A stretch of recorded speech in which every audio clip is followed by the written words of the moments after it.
क्या आपने कभी सोचा है कि अपने देश में जितने आपराधिक मामले दर्ज होते हैं उनमें से तहकीकात पूरी करके अपराधियों को सजा मिलने का प्रतिशत बहुत कम है। वजह सबूत का ना होना, शातिर क्रिमिनल्स द्वारा क्राइम सीन को डिस्टॉर्ट करना, एन मौके पे गवाहों का मुकर जाना, इसी वजह से उन अपराधों से जुड़े कई सारे सवालों के जवाब नहीं मिल पाते। पर एक बात और है जो इससे भी बुरी है, आपराधिक मामले का दर्ज ना होना। जी हाँ, ऐसे कई सारे अपराध हैं जो दर्ज ना होने के कारण ना उनकी तहकीकात होती है और ना ही अपराधी को सजा मिलती है। पर एक बार कुछ ऐसा हुआ जो आज तक कभी नहीं हुआ था। एक बिना दर्ज हुए संगीन अपराध की पुलिस ने तहकीकात भी की और अपराधी को पकड़ भी लिया। नमस्कार, मैं सोनाली कुलकर्णी क्राइम पेट्रोल के स्पेशल सीरीज में आपका स्वागत करती हूँ। सादगी, सच्चाई और समर्पण से रिश्ते मजबूत होते हैं और परिवार सकुशल रहता है। पर यही सादगी, सच्चाई और समर्पण से परिवार में बवंडर उठने लगे तो, अपराध और मौत का सिलसिला शुरू हो जाए तो यकीन नहीं होता ना। सच्ची घटना पर आधारित आज की इस हैरत अंगेज कहानी में भी ऐसा ही कुछ हुआ था। Hi friends. हाय हाय, मैं आपका अरुण। बैठ जा भाई, बैठ जा। हाँ, आराम से। कुर्सी का तो सब लफड़ा चल रहा है। तो दोस्तों, आज आप लोगों ने फाइनली मुझे बुलाया है आपका टाइम पास और मेरा टाइम वेस्ट करने के लिए। तो देखिए, तालियां तो दोनों हाथ से बजती हैं, आप लोगों को भी हंसने की कोशिश करनी होगी। दोस्तों, मैंने एक एनालॉजी बनाई है जिसमें औरत और मर्द को अगर प्लैनेट्स की उपमा दी जाए तो औरत क्या है? औरत है पृथ्वी, स्टेबल, स्ट्रॉन्ग, सबको जीवन देने वाली। और मर्द ही है ना। हाँ, और मर्द इज लाइक मार्स, हमेशा अजम्पशन में रहता है, खोया ही खोया रहता है। पानी हो सकता है, जीवन हो सकता है, जिंदगी हो सकती है, गर्लफ्रेंड हो सकती है। वैज्ञानिक के दृष्टिकोण से नहीं, ये मेरा अपना ही दृष्टिकोण है। तो फाइनली सच ये है कि रिस्पेक्ट वुमेन। अगर औरत नहीं तो कुछ भी नहीं। एक जोरदार तालियां तमाम औरतों के लिए।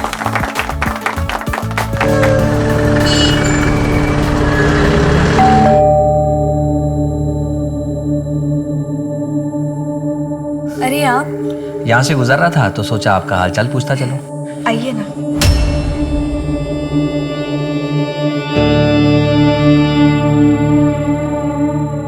बैठिए, चाय पियेंगे आप? हाँ बिल्कुल। जी, मैं अभी बना के लेके आई।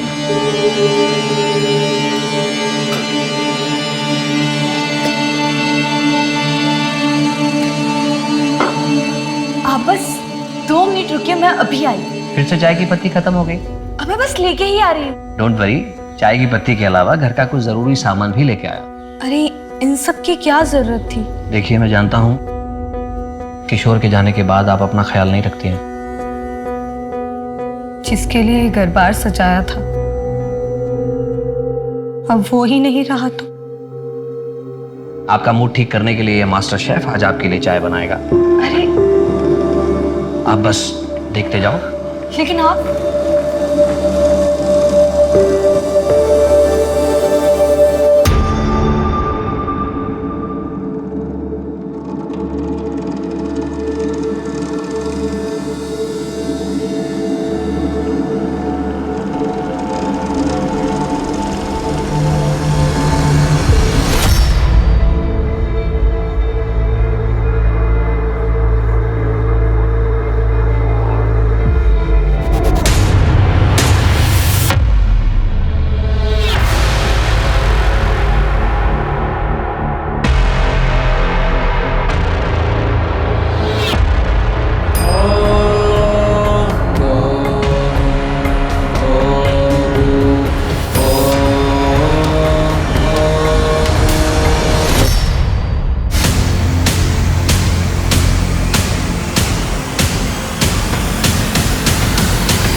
ट्रिप के लिए जा रहे हो, संभल कर रहना और अपनी टीचर की बात सुनना। अकेले कहीं मत जाना तुम लोग। ओके ओके, ठीक है मम्मा। और सबसे इम्पोर्टेंट बात, तुम दोनों अपना ख्याल रखना। ठीक है। चलो जल्दी करो, चलो चलो जल्दी। यस, आप आ रहे हैं क्या हमें स्कूल तक छोड़ने? चलो चलो आ जाओ। दादी के पैर छुओ। दादी खुश रहो। संभाल के जाना और खूब एंजॉय करना। तुम लोग रेडी भी हो गया इतनी जल्दी? गुड मॉर्निंग पापा। Good morning, enjoy your day. चलो चलो जल्दी। बाय। ये पार्टी आपने मुझे नौकरी मिली है इस खुशी में दी है ना, तो बिल भी मैं ही दूंगी। ये नहीं हो सकता, बिल तो मैं ही दूंगा। ये ठीक नहीं है। आपने अपने कॉन्टेक्ट यूज करके मुझे नौकरी दिलवाई, मेरे इतने टफ टाइम में मुझे हौसला दिया, कॉन्फिडेंस बढ़ाया और हमेशा मेरा ख्याल रखा, तो कम से कम मैं इतना तो कर ही सकती हूँ ना। ठीक है, लेकिन एक शर्त पर। आज से तुम, सॉरी मेरा कहने का मतलब है आप, मैंने आपके लिए जो भी कुछ किया है उसके लिए आप बार बार मुझे थैंक्स नहीं बोलेंगे। तो फिर मेरी भी एक शर्त है। फरमाइए। अब से आप मुझे आप नहीं तुम कह के बुलाएंगे। तुम भी मुझे अब से तुम ही कहोगे।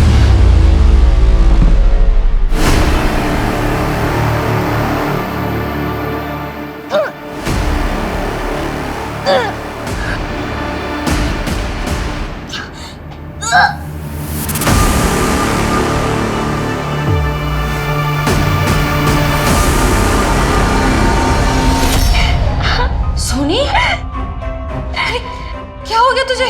ठीक तो है ना तू? दीदी मेरे पेट में बहुत दर्द हो रहा है। हंसते हंसते अब आपके पेट में दर्द होने वाला है, क्योंकि मैं मिलवाने वाला हूं इस कैफे के मैनेजर और मेरी वाइफ कम एजेंट मिस्टर विमल से। वो मैं इसलिए कह रहा हूं, इसने एक प्रोग्राम क्या दिला दिया, मुझ पे ही रुबाब दिखाता है और पैसे भी मुझसे लेता है पत्नी की तरह। देखिए पत्नी क्या करती है, पैसे लेती है लेकिन ख्याल रखती है, खिलाती है, पिलाती है, प्यार करती है, रोमांस करती है, लेकिन मैं इसके साथ रोमांस कैसे करूं? और सबसे इंटरेस्टिंग बात यह है कि इसका नाम देखिए क्या है, विमल, जो कि एक नर का भी हो सकता है और नारी का भी। क्यों विमल, मैंने सही कहा ना? तो दोस्तों कल मैं फिर मिलूंगा अपनी इसी पत्नी के साथ आपसे। बाय बाय, अपना ख्याल रखिए, आसपास सफाई रखिए।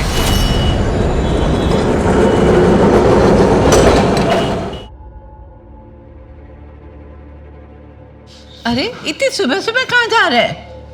बस माँ वो परेशान लग रहे हो, क्या बात है? कुछ नहीं माँ, आप प्रसाद दीजिए। ये क्या है तुम्हारे हाथ में? कुछ काम के कागजात है माँ। अरे दादा, आज तो आपको छुट्टी है ना? हाँ, लेकिन एक ज़रूरी काम याद आ गया, इसीलिए बाहर जा रहा हूँ। अच्छा माँ, जाता हूँ। अब बेटा जाता हूँ नहीं, बोलो आता हूँ। आता हूँ माँ। सुनी, बिना चाय पिए ही चले गए। अरे भाभी, दादा चले गए तो क्या हुआ, मैं हूं ना। और आपने इतने प्यार से चाय बनाई है, वो वेस्ट थोड़ी होने दूंगा। लीजिए। बहू, अरुण की कुछ खबर? सुबह से निकला है, कुछ खाया पिया भी होगा कि नहीं? और बच्चे पिकनिक पे गए हैं, उनकी कोई खबर? बच्चे ट्रिप में मौज कर रहे हैं, बहुत खुश है वो लोग। मेरी फोन पे बात हुई थी, पर अरुण की। हाँ ठीक है, आपको जैसे ही कुछ पता चले मुझे तुरंत कॉल करो। Okay bye. अरुण की कोई खबर? नहीं माँ, किसी को नहीं पता वो कहाँ है। मैंने सबसे पूछ लिया, समझ में नहीं आ रहा अपना फोन बंद करके बिना किसी को पता है कहाँ चले गए हैं। एक हंसता खेलता परिवार छोटी छोटी खुशियों को बटोरते अपनी जिंदगी गुजारता है। अरुण का परिवार भी कोई अपवाद नहीं था। सब कुछ ठीक ही लग रहा था कि अचानक अरुण के गायब होने से पूरा परिवार परेशान हो गया। वो समझ ही नहीं पा रहे थे कि ऐसा क्यों हुआ और अब आगे क्या करें। अरुण पे ऐसी क्या बीत रही होगी कि उसे घर बार छोड़ के जाना पड़ा। वो खुद ही कहीं चला गया था या उसके साथ कोई हादसा हुआ था। अनहोनी के संदेह से परिवार के पैरों तले जमीन खिसक गई। 24 घंटों तक इंतजार करने के बाद भी जब अरुण नहीं लौटा तो परिवार पुलिस से मदद मांगने पहुंच गया। कल सुबह से मेरा बेटा कहीं चला गया है, उसे कहीं से भी ढूंढ कर लाइए। आप लोगों ने ऑफिस वालों से, दोस्तों से, रिश्तेदारों से पूछताछ की? सबसे पूछा सर। फिरौती का कोई फोन आया था? नहीं सर। बाहर वालों से किसी के साथ झगड़ा, किसी ने धमकी दी हो? हाँ सर, एक बार दादा ने उनके मैनेजर बिमल पे जोक बनाए थे। लोगों को तो बहुत मजा आया था, लेकिन बिमल बहुत भड़क गया था। पहले ही पहुंच जाते तो अच्छा रहता। हाँ। मजाक उड़ाता है मेरा कमीने। विमल मेरी बात सुन, तूने मुझे वहाँ सबको हंसाने के लिए तो बुलाया था। मैं बस अपना काम कर रहा था, लोगों को हंसाने की कोशिश कर रहा था। देख, दिल से सॉरी बोल रहा हूँ, जो हुआ उसे भूल जा। अबे सबके सामने इंसल्ट करता और इधर अकेले में सॉरी बोलता है। अरे छोड़ो यार, इनको क्या कर रहे हो आप? तूने मेरा इंसल्ट किया ना, देख मैं तेरे साथ क्या करता हूँ। ये छोड़ ना। सर ये बिमल बहुत टेढ़ा आदमी है, कब किसके साथ क्या कर बैठे कुछ कह नहीं सकते। बिमल के अलावा और किसी पे शक है आपको? नहीं सर। ठीक है, हम अरुण को ढूंढने की कोशिश कर। आप जाइए सर। इस बिमल की हिस्ट्री ज्योग्राफी निकालो, अरुण की और बिमल के कॉल रिकॉर्ड्स चेक करो, उनकी लास्ट लोकेशन मैच करके देखो, और हाँ, अरुण के बैंक डिटेल्स भी निकालो। हो सकता है ये पैसे वगैरह का मामला।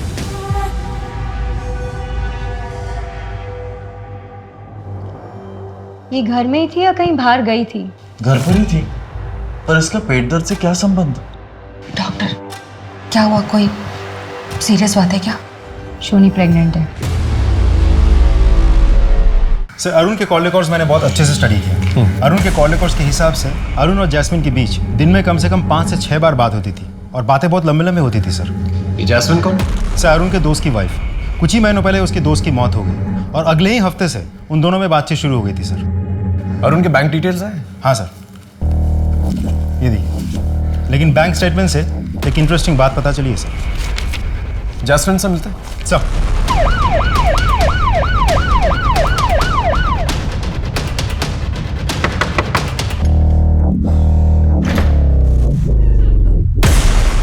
जी।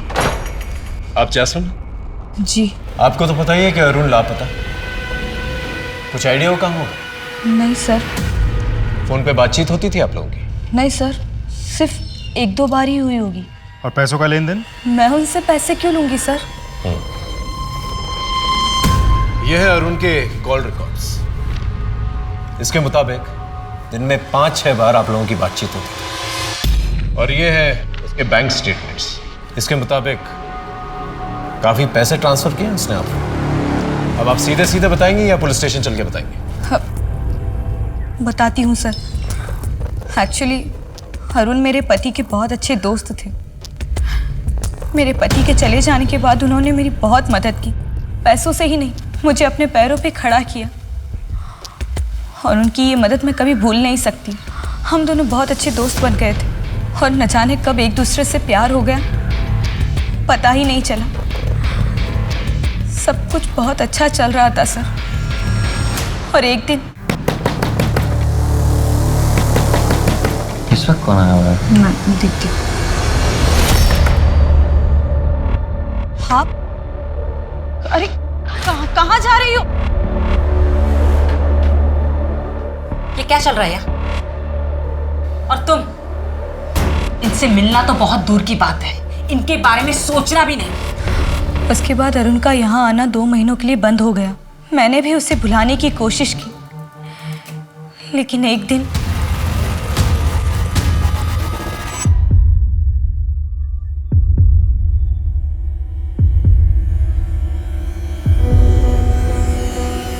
कितने दिनों बाद आया हो, कैसे है? नहीं, मैं तुम्हारे झांसे में नहीं आने वाला। तुम भी तो धोखेबाज हो सकती हो शीतल की तरह। जैसे उसने मेरी आधी जिंदगी बर्बाद कर दी, आधी जिंदगी तुम बर्बाद करोगी। क्या हुआ है अरुण? क्यों इतने परेशान हो? अरुण और शीतल के बीच में कुछ तो हुआ था, जिससे वो बहुत परेशान रहने लगे थे। मैंने इसे जानने की कोशिश की, लेकिन उन्होंने मुझे इस बारे में कुछ भी नहीं बताया, और कभी इस बारे में बात भी नहीं की। वो हर वक्त उदास रहने लगे, हर वक्त परेशान रहा करते थे, और मुझसे जब रहा नहीं गया तो मैंने जिद करके उनसे आखिर पूछ ही लिया।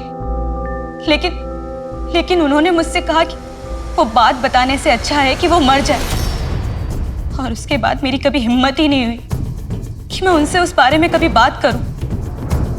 लेकिन सर, वो जो भी बात थी वो उन्हें अंदर ही अंदर खाए जा रही थी। भरा पूरा परिवार था हमारा।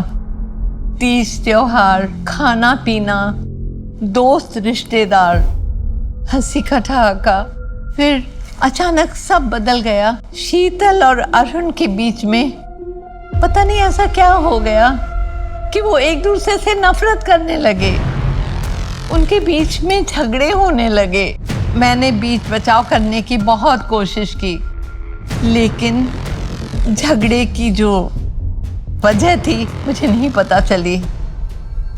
और फिर बात बढ़ते बढ़ते यहाँ तक पहुँच गई कि एक दिन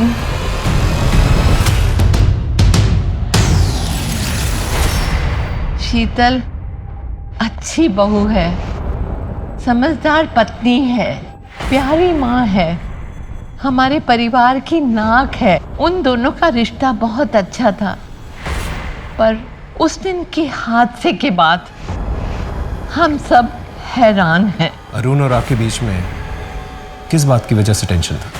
हर पति पत्नी में जितना टेंशन होता है बस उतना ही, और कुछ नहीं। देखिए, मैं मानता हूँ हर पति पत्नी में झगड़े होते हैं, लेकिन ऐसे नहीं होते कि खून बहने लगे, जो अरुण के सर से बह रहा था। जैस्मिन को जानती हैं? कहीं वही तो वजह नहीं आप दोनों के झगड़े की? कुछ दिनों से अरुण का बर्ताव कुछ अजीब सा चल रहा था। अरे क्या बात है भाभी, बहुत अच्छे लग रहे हो इस साड़ी में। हरी के छोटे भाई की शादी में जा रहे हैं, इसलिए ये साड़ी पहनी। हाँ, वहाँ पे आपको देख के लोग बेहोश ही हो जाएंगे। और तुम? चले? तुम आओ जरा, कुछ बात करनी है। एक मिठाई।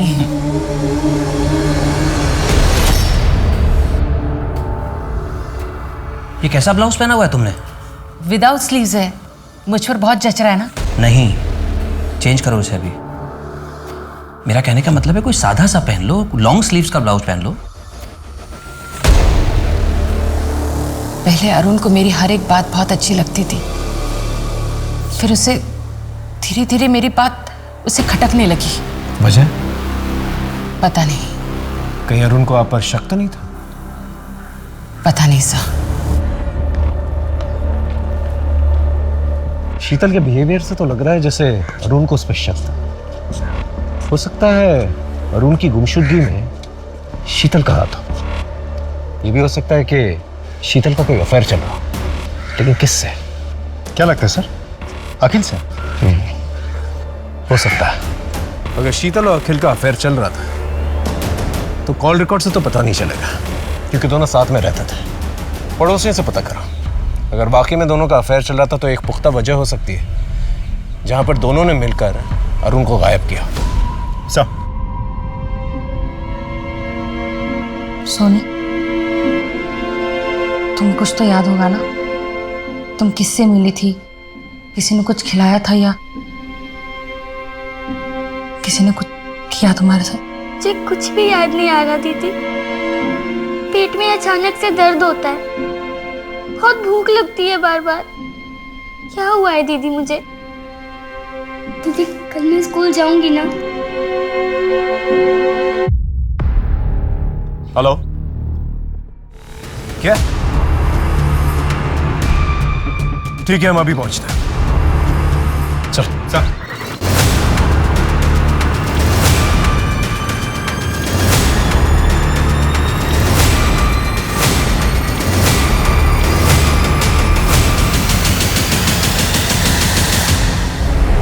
शरीर पे कोई चोट के निशान या घाव ऐसा कुछ भी नहीं है? मतलब जिसने भी किया है बड़ी सावधानी और चालाकी से किया। इस बिमल को ढूंढो, वही एक सस्पेक्ट। पंचनामे के बाद बॉडी को पोस्टमार्टम के लिए भिजवा था और उनकी फैमिली को खबर कर दी। सब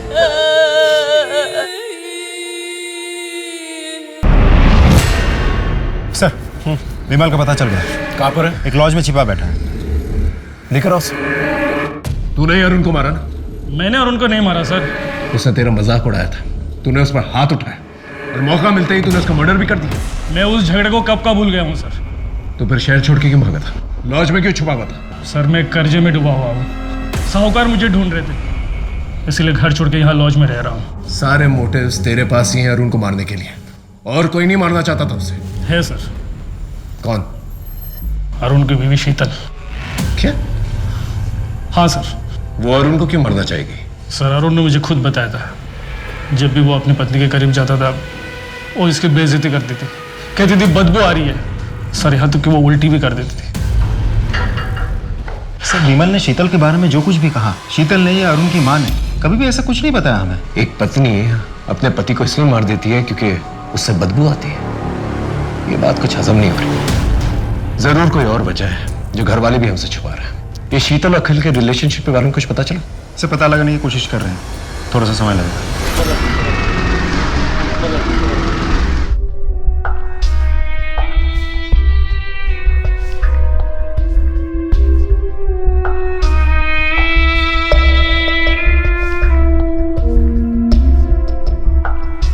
अब हम कुछ दिन यहीं रहेंगे और तुम्हें जो भी जरूरत पड़े मुझे बोलना, मैं बाजार से तुम्हारे लिए लेकर आऊँ। तब तक तुम इस कमरे से बाहर मत निकलना। पर कब तक? जब तक तुम्हारा बच्चा डिलीवर नहीं हो जाता। मेरे बच्चे स्कूल की ट्रिप के लिए गए थे। पता चला अरुण जिस दिन घर से गायब हुए थे उस दिन उन्होंने वहां जाकर बच्चों को बीच ट्रिप से वापस ले आए। ना अरुण घर वापस आए और ना ही बच्चे वापस आए सर। तो उसके बाद अरुण की लाश मिली। और कुछ? सर रजिस्टर्ड पोस्ट से आज ये दादा का लेटर है। मैं आत्महत्या कर रहा हूं। मेरी आत्महत्या के लिए मेरी पत्नी शीतल जिम्मेदार। शीतल की वजह से मेरी जिंदगी बर्बाद हो गई है, मेरा सुख चैन खत्म हो गया। आप पति पत्नी के बीच में क्या प्रॉब्लम थी? आखिर अरुण ने ऐसा क्यों लिखा है कि उसने आपकी वजह से आत्महत्या की?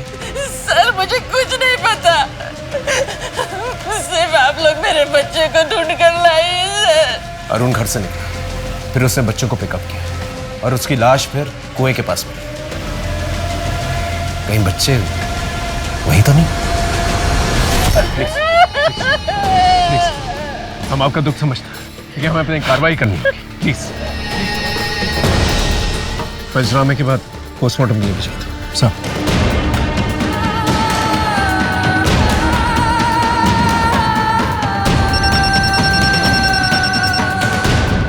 हाँ बोलो। क्या? भाभी प्लीज दरवाजा खोलिए। भाभी दरवाजा खोलो बेटा। सर भाभी ने खुद को कमरे में बंद कर दिया है। देखिए दरवाजा खोलिए प्लीज। दरवाजा खोलो। सब शीतल की हालत देख के ही पता चलता था कि उस पे क्या बीत रही होगी। उसने बचपन में माँ बाप और अब पति और बच्चे खोए थे। करीबी लोगों की मौत का साया उस पे मंडराता रहा।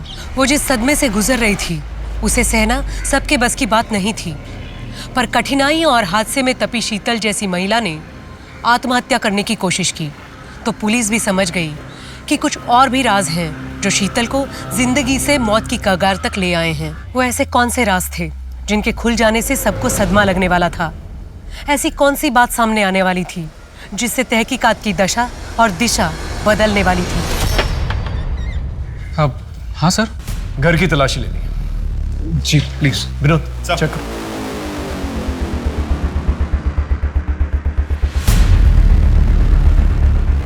सर अंदर अरुण के कमरे के कबर्ड से ही मिला। ये देखिए। अरुण और शीतल के बीच में क्या प्रॉब्लम थी? नहीं पता। इस बोतल में ऐसा क्या खास है जो इस तरह से पैक करके रखा हुआ है इसे? सर वो दादा के बाल झड़ रहे थे ना, तो वो डॉक्टर के पास से ये तेल ले आए थे और भाभी को इसकी स्मेल पसंद नहीं थी तो इसलिए शायद ऐसे पैक करके रखा होगा। और हाँ सर, दादा स्टैंड अप भी करते थे तो अपने लुक्स को लेके वो बहुत सतर्क रहते थे। इस तेल के अलावा कोई और प्रॉब्लम थी शीतल को अरुण से? हमें नहीं पता साहब। ठीक है, इसे हम साथ में लेके जाएं। हाँ जी सर। देखिए अब तो बता दीजिए असल में मसला क्या है, आप दोनों के बीच में झगड़ा क्यों हुआ था?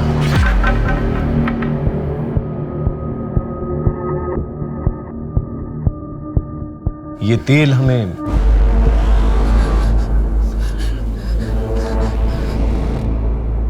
आप अपने पति से नफरत क्यों करती थी?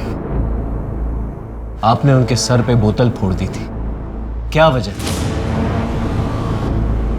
पता नहीं।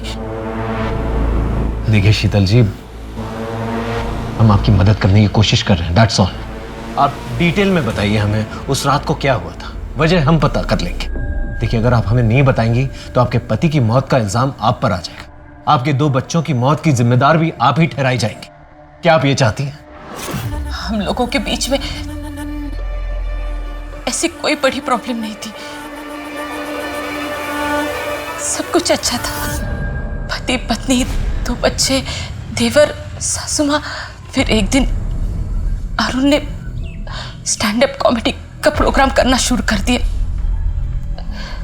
वो अपने लुक को लेकर बहुत कॉन्शियस होने लगा, बहुत महंगे महंगे कॉस्मेटिक खरीदने लगे, घर का बजट बिगड़ने लगा।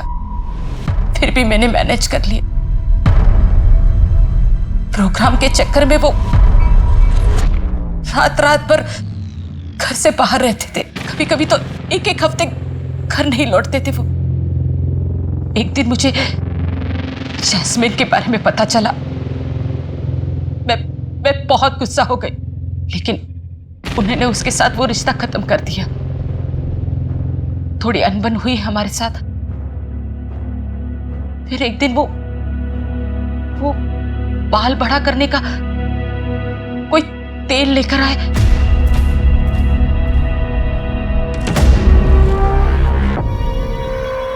अरुण, कितनी बदबू आ रही है, मत लगाइए ये तेल। मेडिसिन है शीतल, देखना जहां जहां से मेरे बाल झड़ गए ना, सारे के सारे वापस आ जाएंगे। प्लीज मत लगाओ, बहुत गंदी बदबू आ रही है।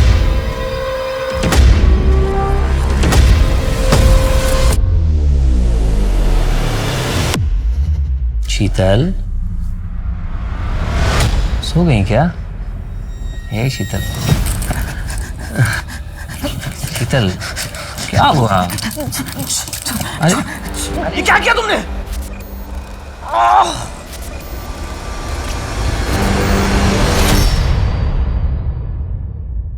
Arun, I am sorry. वो बाय मिस्टेक से मैंने सर पे। I am really sorry Arun, मुझे माफ कर दो। शीतल, आखिर तुम्हें हो क्या गया था? हमारे बीच में ऐसी कोई बात नहीं थी, तुमने अपना आपा खो दिया। सच बताओ क्या बात है, बोलो। कहीं तुम मुझे गलत ना समझ लो। शीतल, मैं तुम्हें जज नहीं करूंगा, मैं तुम्हें समझने की कोशिश करूंगा। देखो, तुम्हारे मन में जो डर है, जो तकलीफ है, उसे बाहर निकालने में मैं तुम्हारी मदद करूंगा। प्लीज बोलो क्या बात है।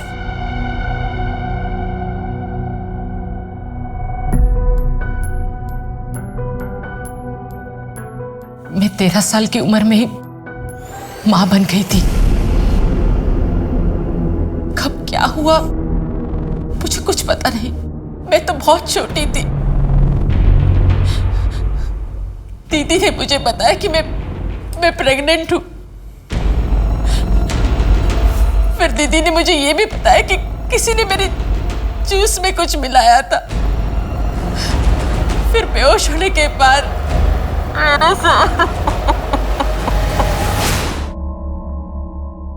अरुण, आज आपने हौसला दिया तो अरुण, आपने मुझसे वादा किया था कि आप मेरा साथ देंगे।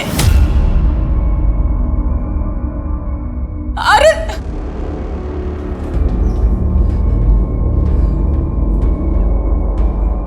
एक तो कच्ची उम्र में ऐसी पीड़ा के साथ जी रही थी। 13 साल का शरीर डिलीवरी का सदमा नहीं झेल पाया, इसलिए डिलीवरी होते ही मेरा बच्चा मर गया। आपने रेप की कंप्लेन लिखवाई थी? नहीं। क्यों? मैं बहुत छोटी थी। मुझे ये याद ही नहीं आ रहा था कि मेरे साथ ये बार बार कौन कर रहा था। हमेशा मैं नींद में हूं यही लगता था। मुझे बस ये याद है कि ये जो कुछ भी हो रहा था मेरी दीदी सोनल के घर में हो रहा था। ये सब की बात थी, इसलिए दीदी ने केस रफा दफा कर दिया और मैं भी कुछ नहीं कर पाई। आपकी बहन सोनल, वो अब कहाँ रहती है? सोनल दीदी और जिया जी का 10 साल पहले कार एक्सीडेंट में मौत हुई। आपके साथ जिस घर में वो हादसा हुआ था, आपको उसका एड्रेस याद है? डिटेल में तो नहीं पता, पर बनाटी में एक गार्डन है, उसके सामने विश्वास डेयरी के बाजू में ब्राउन कलर का वो ऐसा आर्क बंगला है। उसी में दीदी और जिया जी रहते हैं और उनके बगल में चैटर्जी और मित्तल जी, वो भी वहीं रहते हैं, दीदी के घर में।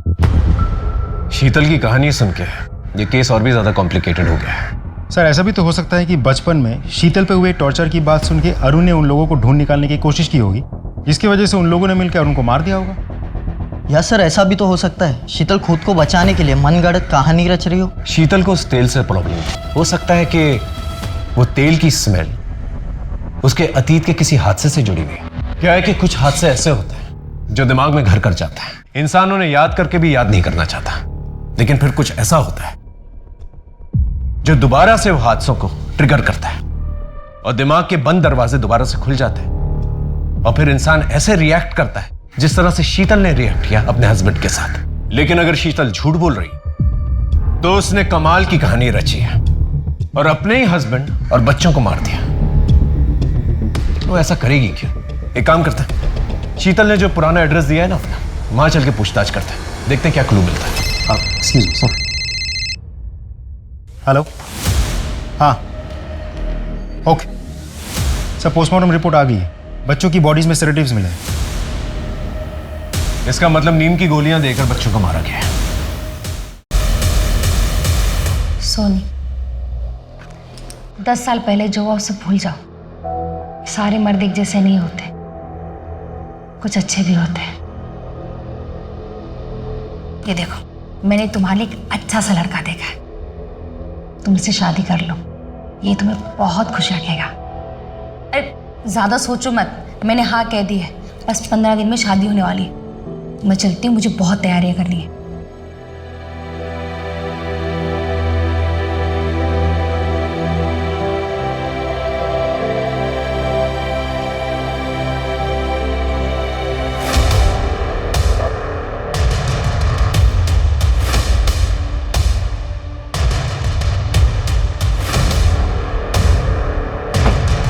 दादा, मुलसिला में विश्वास डेयरी को था।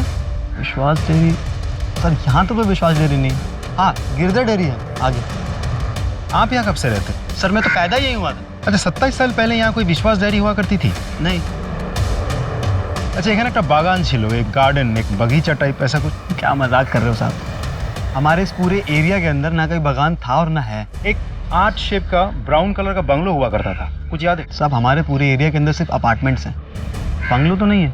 और मित्तल और चैटर्जी साहब का घर? चटर्जी तो सर बहुत सारे रहते हैं यहाँ पे, और पर वो सब अपार्टमेंट्स में रहते हैं। और मित्तल तो शायद कोई नहीं ना अपने एरिया में। नहीं सर। ठीक है सर। आपने हमें जो भी इंफॉर्मेशन दी थी वो सारी की सारी गलत है। ना ही कोई पार्क है वहां पर, ना ही कोई विश्वास डेयरी, और ना ही कोई ब्राउन कलर का बंगलो है वहां पर, ना ही कोई चैटर्जी रहते हैं वहां पर, और ना ही कोई मित्तल परिवार। आपने हमसे झूठ क्यों कहा? क्या छुपाने की कोशिश कर रही हैं? 27 साल पुरानी बात है सर, तब मैं बहुत छोटी थी, जितना याद था बता दिया, इससे ज्यादा मैं कुछ नहीं जानती।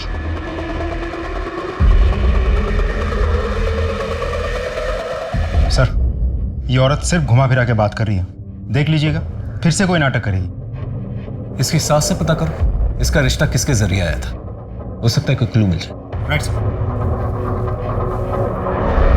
गिरीश जी, कुछ तो याद होगा आपको।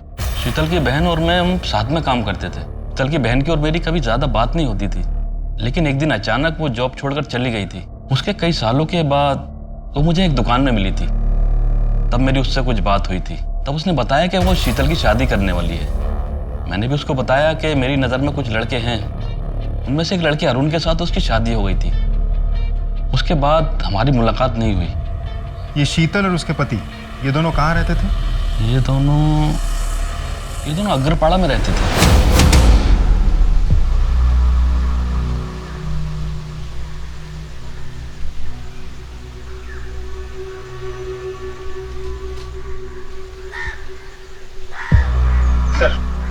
इस वजह से इनके ससुर ने यह घर खरीदा था। वो तो अब नहीं रहे, लेकिन इनको ये नहीं पता कि इनके ससुर ने किससे घर खरीदा था। क्या हम घर अंदर से देख सकते हैं प्लीज? जी, हम उससे बात करके गए थे, आप देख सकते हो। Thank you.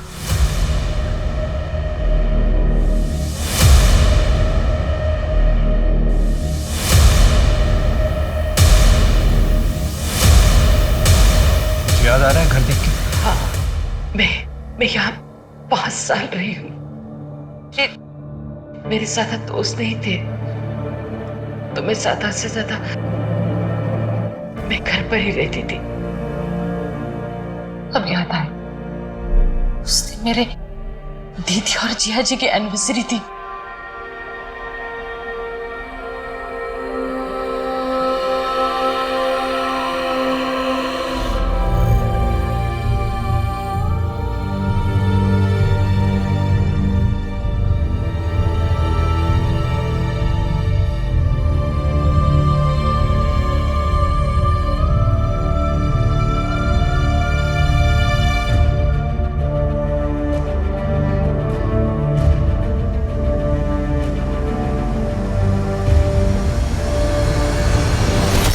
अब मुझे यकीन हो गया कि वाकई शीतल के साथ बचपन में वो अत्याचार हुआ है। सर सिर्फ शीतल के रोने धोने की वजह से हम उसकी बातों पे यकीन कर ले या उसको बेकसूर मान ले, मुझे नहीं लगता ये सही रहेगा, क्योंकि अभी तक हमारे पास इस बात का कोई सबूत नहीं है कि रेप हुआ था, और इस बात का भी कोई सबूत नहीं है कि उसकी दीदी और जीजा इसी घर में रहते थे। ठीक है, आस पड़ोस में पूछताछ करते हैं उस पुराने हादसे के बारे में, देखते हैं क्या निकल के आता है। मैम 27 साल पहले यहाँ पास में एक परिवार रहता था, पति पत्नी और 10-12 साल की एक बच्ची थी उनकी। कुछ याद है आपको उनके साथ क्या हुआ, कहाँ गए वो लोग? 27 साल पहले? जी।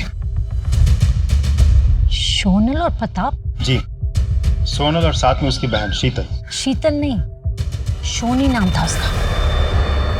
बहुत ही प्यारी बच्ची थी। फिर पता नहीं अचानक एक दिन तीनों घर बार छोड़ के कहीं चले गए। पता नहीं क्या हुआ था। कोई कहता है सोनी बीमार थी, कोई कहता है सोनी की कोई और समस्या थी। मैंने डॉक्टर बासु को पूछा भी था। डॉक्टर बासु? हाँ, पर उन्होंने कुछ बताया नहीं। हमारे फैमिली डॉक्टर है।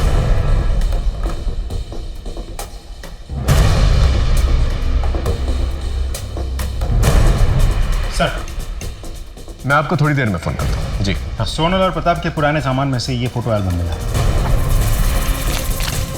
फोटोज को अच्छी तरह से चेक करो। 27 साल पुरानी बात है, मतलब 1993। हो सकता है कोई क्लू मिल जाए। और सोनल और प्रताप के सोशल अकाउंट्स भी चेक करो। Right sir.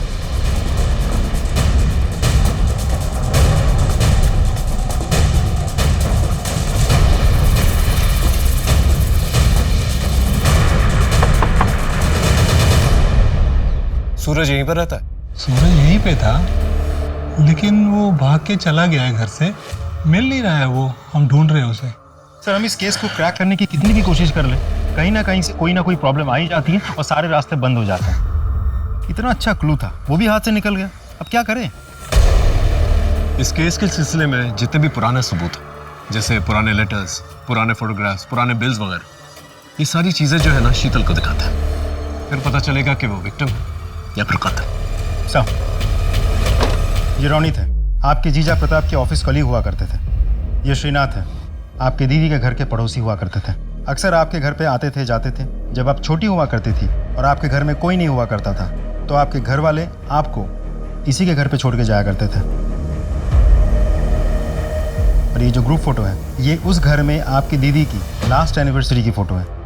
इसके बाद हमें ऐसी फोटो नहीं मिली, मतलब शायद उसके बाद से आपके दीदी और जीजा ने अपने आप को बाकी की दुनिया से कट ऑफ कर लिया था।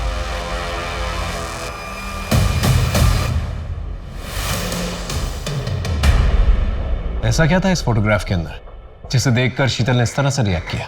Sir, sketch artist.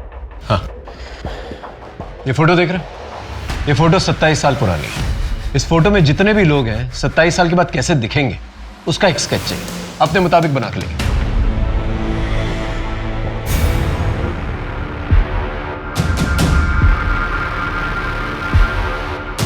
इन सारे स्केचेस को आसपास के पुलिस स्टेशन में भिजवा दी?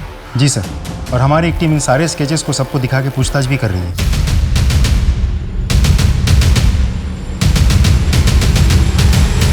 सर, इस फोटो में 2 लोगों की मौत हो गई है। और ये बाकी 3? सर, इनके भी डिटेल्स मिले हैं। ये तीनों प्रताप के दोस्त हुआ करते थे, अक्सर प्रताप के घर जाते थे। 3 में से 2 तो प्रताप के दूर के भाई हैं और एक दोस्त। स्टेज तो सेट, बस सूत्रधार को ढूंढने की जरूरत है। लेकिन सर, ये सूत्रधार है कौन?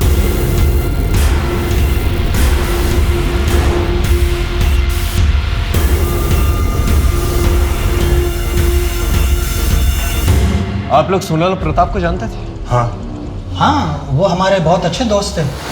वैसे प्रताप हमारे दूर के भाई थे, लेकिन दोस्त करीबी थे।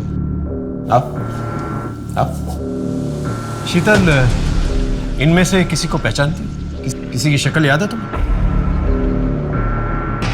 नहीं सर, इनमें से किसी की भी शक्ल मुझे याद नहीं है। ये किस बात की तहकीकात हो रही है? कौन है ये मैडम? जी ये शीतल है, सोनल की छोटी बहन, उन्हीं के साथ रहती थी। ओ शीतल, हाउ आर यू? कैसी हो? पहचाना? मैं अविनाश। चलो भाई निकलेंगे अब। जी जी आप लोग जाइए। हाँ।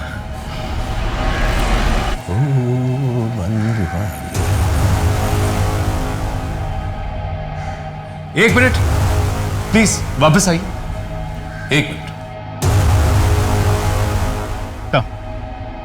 इस बॉक्स में कुछ कॉस्मेटिक्स है। जो भी कॉस्मेटिक्स आप लोग डेली यूज करते हैं उन्हें चूज कर लीजिए।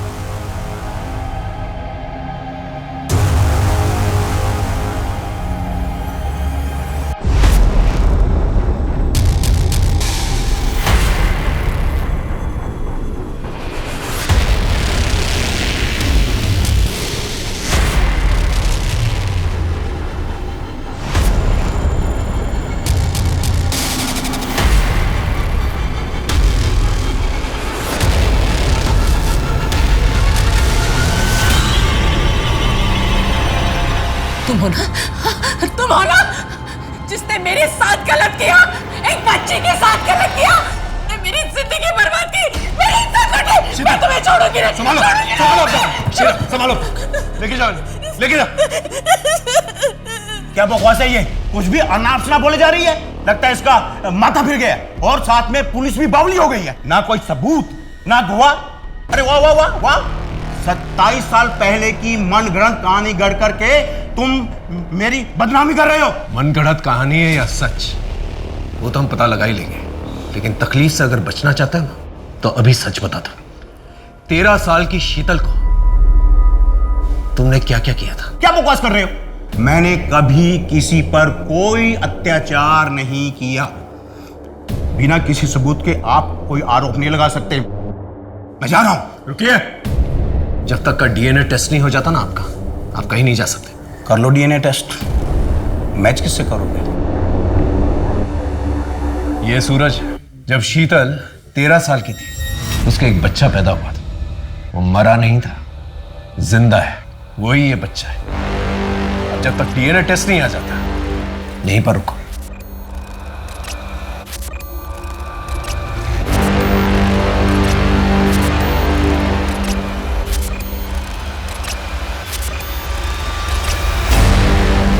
तुम्हारा डीएनए और सूरज का डीएनए मैच करता है।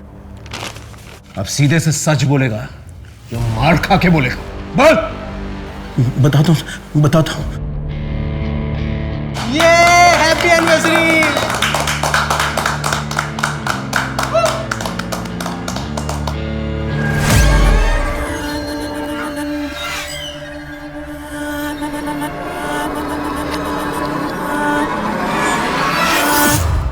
जूस। इसलिए मुझे जब भी मौका मिला तो सोहम के साथ मिलकर शीतल से प्यार किया।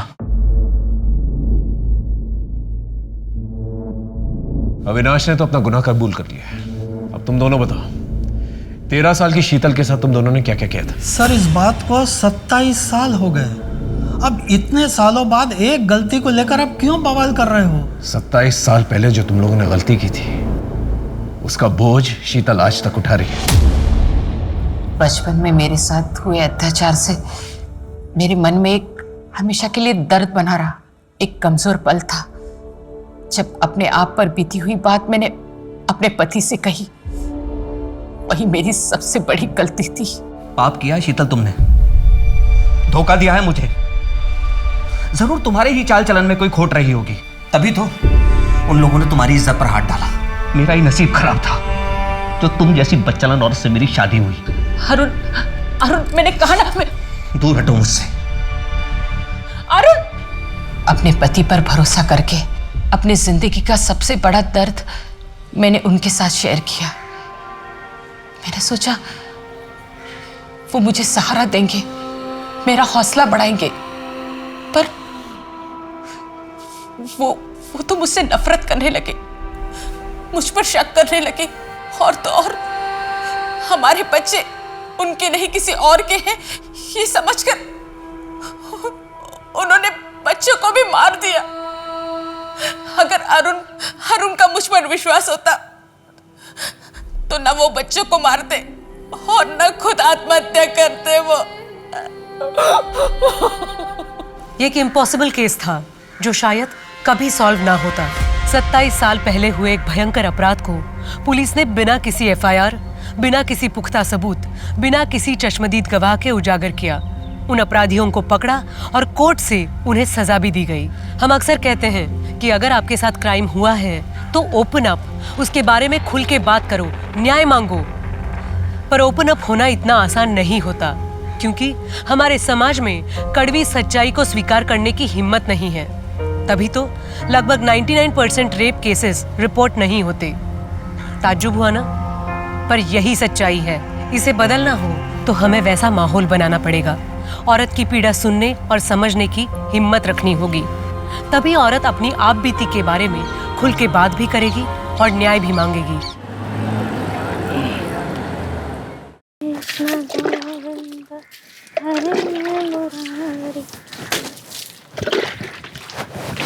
आउच!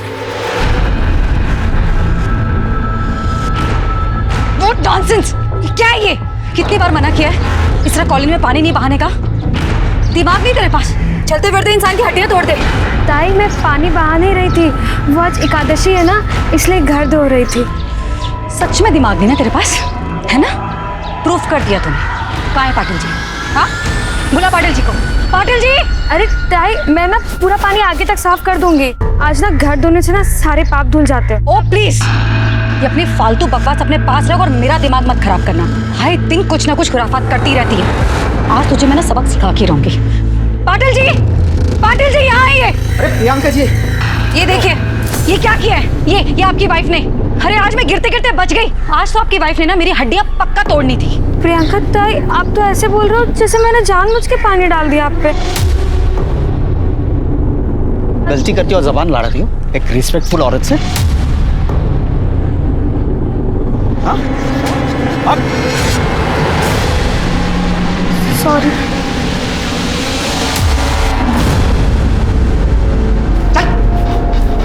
तेरी वजह से सुनना पड़ता है। क्या चाहती है तू? मैंने क्या गलत किया? वो घर धो रही थी। गाँव थी? अरे ये तेरा गाँव नहीं है, मुंबई है। यहाँ धोना होना नहीं चलता।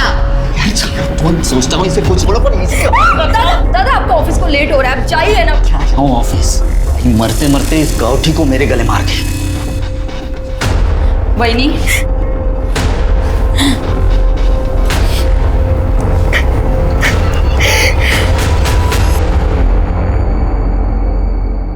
मॉम बाहर है तो क्या हुआ? मैं सुबह सुबह अपना टॉप नहीं उतारूंगी। अच्छा ठीक है, निकालूंगी, पर सिर्फ थोड़ा सा, ज्यादा नहीं। पर उसके बदले तुझे प्रॉमिस करना होगा कि तू मुझे परसों पब ले जाएगा, ठीक है?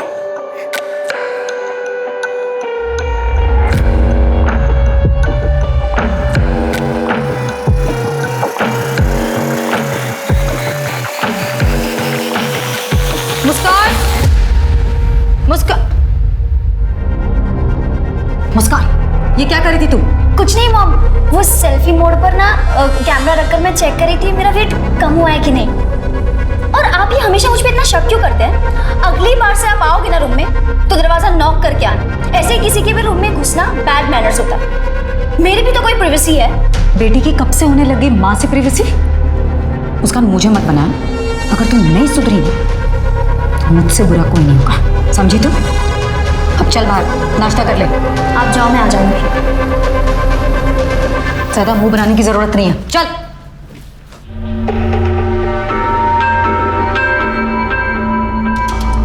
रहने दो, मैं कर लूंगी, तुम जाओ।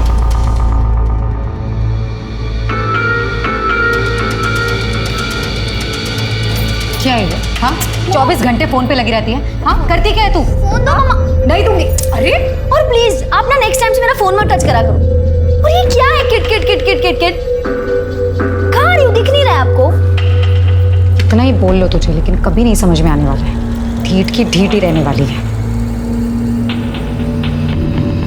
पकड़, ब्रेड खा ले। मुस्कान, सुनाई दे रहा है? सुनाई दे रहा है मॉम। ठीक है, जा रही हूँ मैं भी काम से बाहर, ठीक है? तू भी यहाँ से सीधे क्लास और क्लास से वापस सीधे घर, ठीक है? बीच रास्ते में कोई ना मिलना चाहिए और ना ही घर के बाहर कोई दिखना चाहिए। समझ में आई बात? समझ गई मॉम। Okay, thank you.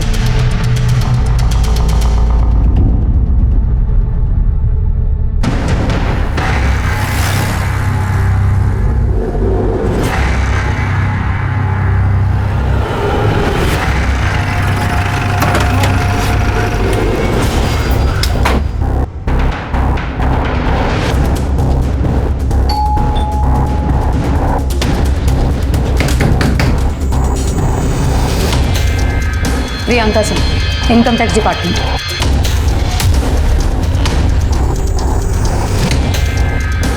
अरे मैडम, आइए ना, आइए आइए आइए, बैठिए बैठिए। क्या है, ये घोड़ा शिफ्ट कर रहा हूँ ना, तो बैठने के लिए जगह नहीं है मेरे पास। नीरज, अच्छे से चेक कर। जी मैडम। मैडम आप फालतू में टाइम वेस्ट करिए अपना, कुछ भी तो नहीं है मैडम। मैडम आपको कुछ चाय पानी चाहिए तो? एक सेकेंड, कानूनी कार्रवाई में बाधा डालने और एक सरकारी कर्मचारी को घूस देने के जुर्म में 1 मिनट के अंदर तुम्हें जेल के अंदर करवा सकती हूँ। मोबाइल दीजिए अपना। लीजिए। हमें पक्की खबर है, आप गोडाउन की आड़ में हवाले का धंधा करते हैं। पासवर्ड बताइए। खुली किताब है मैडम, कोई पासवर्ड नहीं है। मैडम सब बक्से खाली है, कुछ नहीं है। कुछ भी नहीं है, सब खाली बॉक्स है। ये मैं अभी गोडाउन शिफ्ट कर रहा हूँ मैडम, आदमी लोग आ रहे हैं मेरे अभी शिफ्टिंग के लिए। लाइए मैडम, मेरा मोबाइल दे दीजिए। चलो नीरज, एक सेकेंड।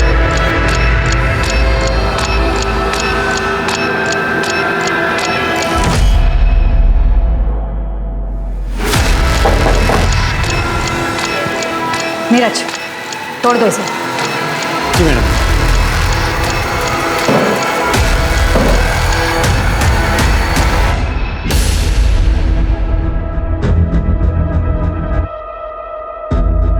चाबी दीजिए। मैडम चाबी दीजिए।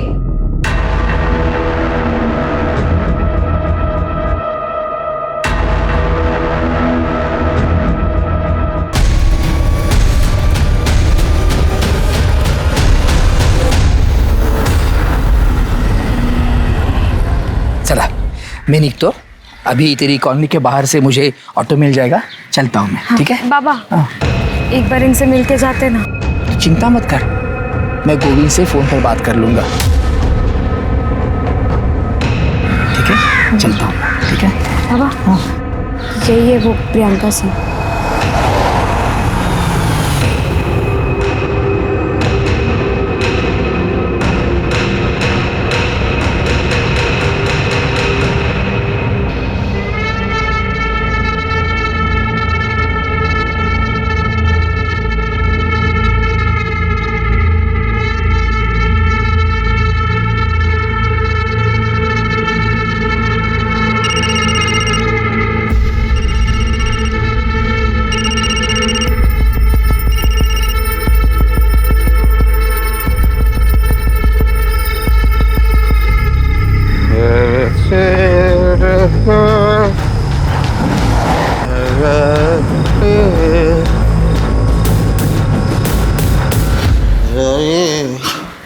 आप हाथ मुंह धो लीजिए ना, साथ में खाना खाते हैं। हाथ मुंह धो लीजिए, साथ में खाना खाते हैं। बाहर से अच्छा खाना खा के आया हूँ। मैंने ना लड्डू बनाए हैं, 1 मिनट। मैंने लड्डू बनाए अपने हाथों से, खाइए ना।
आसपास बघा काही मिळतं का?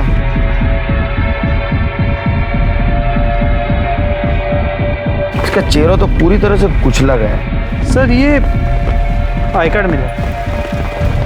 Priyanka Singh income tax officer. और ये तो कुछ दिन पहले न्यूज में थी। जी सर। आसपास का एरिया स्कैन करो, मर्डर वेपन मिलना जरूरी है। सर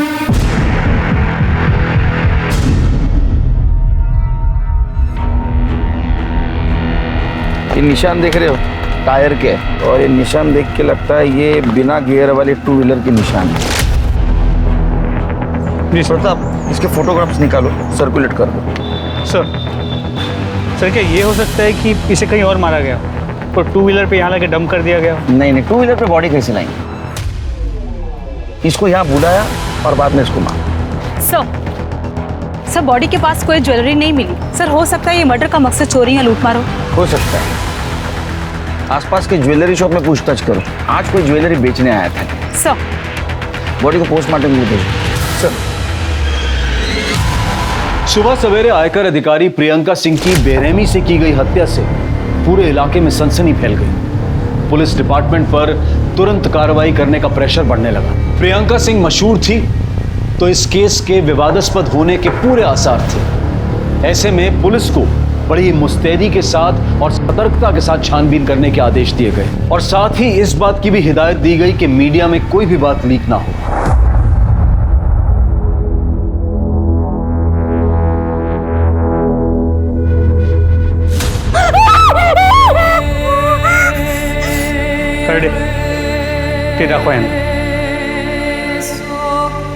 ये हमें बॉडी के पास से मिला था। क्या ये सब कुछ तुम्हारी मम्मी का है?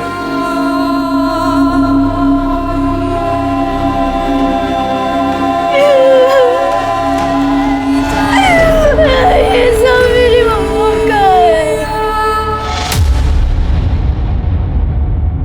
सर कल रात को ही मम्मा से बात हुई थी। मुस्कान में भी मुझे लेट नाइट औरंगाबाद जाना पड़े, कुछ दिनों में लौट आऊंगी। मुस्कान फोन साइड में, कुछ बोल रही हूँ मैं। हो सकता है मुझे औरंगाबाद जाना पड़े, आ जाऊंगी थोड़े दिनों में, लेकिन तब तक मेरे पीछे अपना और घर का बहुत अच्छे से ध्यान रखना है। और किसी भी चीज़ की ज़रूरत हो रंजना से बोलना। तुम्हें बाहर जाने की कोई ज़रूरत नहीं है। Is that clear? कुछ बताया था कहाँ जा रही है, किसके साथ जा रही है? नो सर,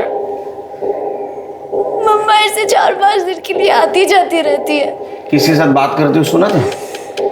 किसी के साथ झगड़ा, डिस्कशन? सर मम्मा के एक जूनियर है धीरज अंकल, उन्हीं को पता होगा। तुम्हारे पापा कहाँ हैं?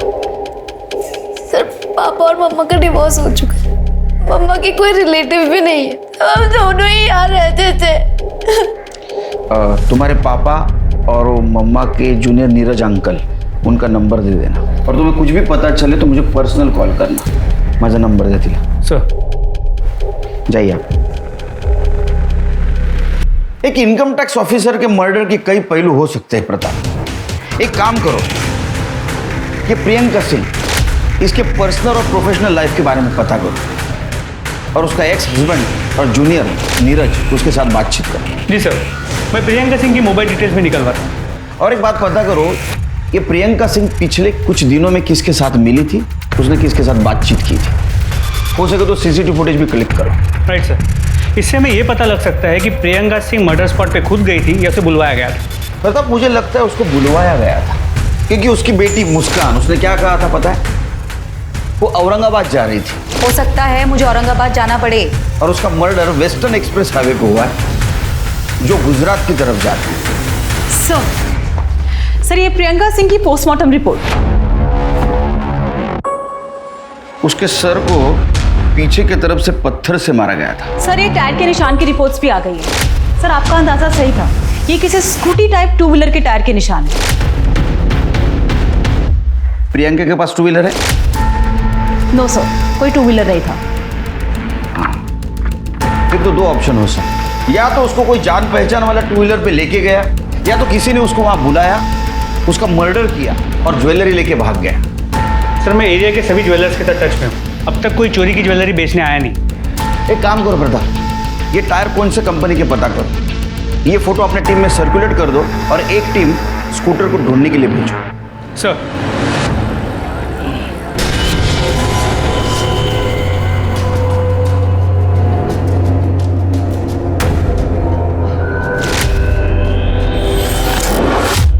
सर, प्रियंका सिंह के जूनियर नीरज पटेल से बात हो गई। वो आज पुलिस स्टेशन आने वाला है। और उसका एक्स हस्बैंड? तो उसका फ़ोन कनेक्ट नहीं हो रहा है, मैं ट्राई कर रहा हूँ। ये मेरा तेरे लिए लास्ट कॉल है। इसके बाद मेरा और तेरा कोई वास्ता नहीं। नंबर डिलीट कर देने का और मुझसे कांटेक्ट भी नहीं करना। वैसे तो मैडम ने बड़े बड़े लोगों के घर पे इनकम टैक्स के रेड मारे सर। अभी हाल फिलहाल उन्होंने वो बंसीलाल जुमानी के घर रेड मारा था। टैक्स चोरी की सजा 6 महीने जेल या फिर 25 लाख रुपए जुर्माना, दोनों हो सकते हैं। मैडम, ये सब कुछ करके आपका क्या फ़ायदा होगा? मैडम, ये 50-50 मतलब आधा आप रख लीजिए मैडम। नीरज, प्लीज दिखाओ मुझे। मैडम, मैंने जानकारी निकाली है कि आपके घर में आपकी जवान बेटी है, मुस्कान नाम है उसका। सुना है बहुत खूबसूरत है। 2 दिन का टाइम दे रही हूँ, चुपचाप शराफत से टैक्स भर दो, वरना तुम तो खुद समझदार होगी ना। तब तक ये तुम्हारी अमानत हमारे पास रहेगी। चलो नीरज। जी मैडम। ये सब कुछ हमारे कस्टडी में ले लो। जी मैडम। प्रियंका सिंह, ये जो थप्पड़ मार के तुमने नया रिश्ता बनाया ना, इसका अंत मैं लिखूंगा। दी एंड। वो तो सब लिखा हुआ था सर, ताकि बंसीलाल डरे। समझा नहीं? मैडम केस को बाहर के बाहर सॉल्व कर देती थी। कहने को रेड भी मार दिया और अंडर टेबल बहुत कुछ ले भी लिया। तो ये बंसीलाल के साथ ऐसा कुछ किया था मैडम? वो तो नहीं मालूम सर, लेकिन हम 1 फरवरी की रात को मैडम बंसीलाल को मिलने वाले थे। वो बंसीलाल जुमानी आपसे लेट नाइट मिलना चाहता है। ओके। अब मिली कि नहीं मिली वो नहीं मालूम। ये प्रियंका सिंह के किसी रिश्तेदार को जानता है तू? ज़्यादा नहीं साहब, लेकिन हम एक बार एक रिश्तेदार के पास मुझे ले गए थे मैडम, कांदिवली में सर।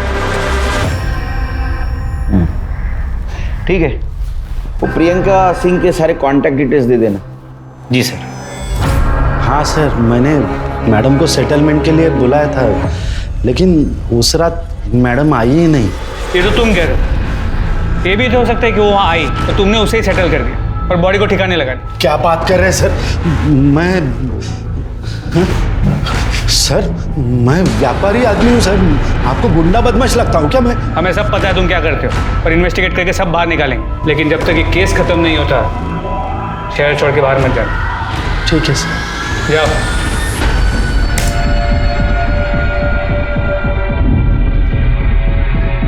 सर देखिए, ये आदमी सर, इसे वारदात से 1 रोज पहले प्रियंका को सुबह से लेके सर रात घर पहुंचने तक साए की तरह पीछा किया सर। तो सीसीटीवी कैमरा से देख के यही लग रहा है कि प्रियंका को इसका पता भी नहीं चला। अरे गाड़ी का नंबर तो साफ साफ दिखाई दे रहा है। पता करो आरटीओ से किसकी गाड़ी है। सर।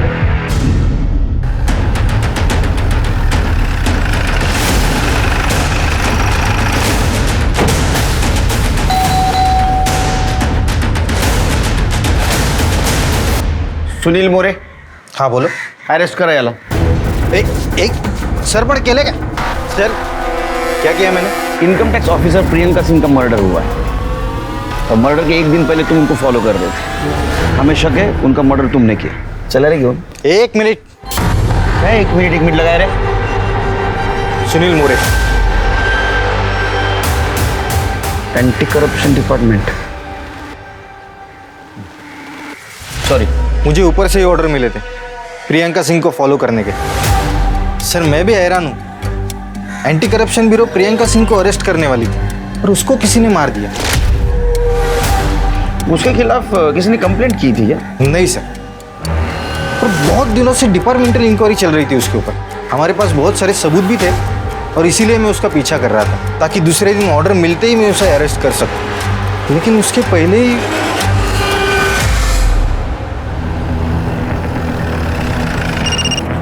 हाँ तृप्ति बोलो। सर मैं प्रियंका सिंह की कॉलोनी से बोल रही हूँ। सर यहाँ पे जितने भी स्कूटर थे मैंने चेक किए, पर क्राइम स्पॉट पे मिले टायर के निशान किसी भी स्कूटर के टायर से मैच नहीं कर रहे। इस केस में हमारे पास ये एक ही लीड था और अब ये भी काम का नहीं रहा। और तुम एक काम करो, स्टार मार्क्स को खबरी को देके प्रियंका सिंह की कॉलोनी में चेक करने के लिए कहो। सर तुम क्राइम स्पॉट पे वापस जाओ, उसके आगे की पूरी एरिया को अच्छे से कोम करो। कातिल ने जिस पत्थर से प्रियंका सिंह का मर्डर किया है, हो सकता है उसने वही फेंका। Okay sir. दीदी खाना खा लो। नहीं खाना, तुम जाओ। थोड़ा सा खा लो। तू जा और कल से काम पर मत आना। ऐसा क्यों बोल रहे हो दीदी? मैडम जी ने आपका ख्याल रखने को बोला था। पैसों का टेंशन मत लो आप, मैडम जी ने बहुत मदद की थी मेरी। रंजना, मुझे अकेले रहना। Get out. I said out.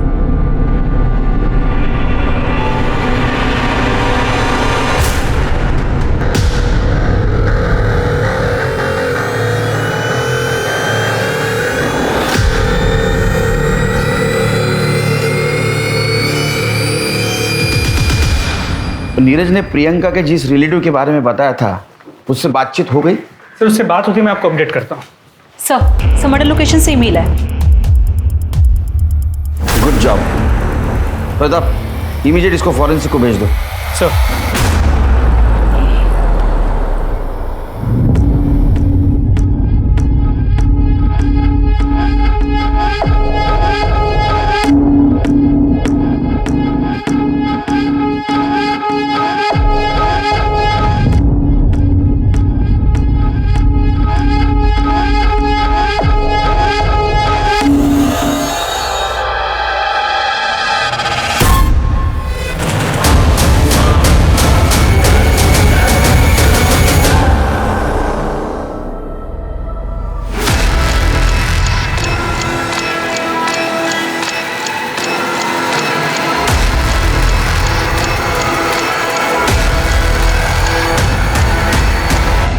ऐसा क्या करतोस बाबा?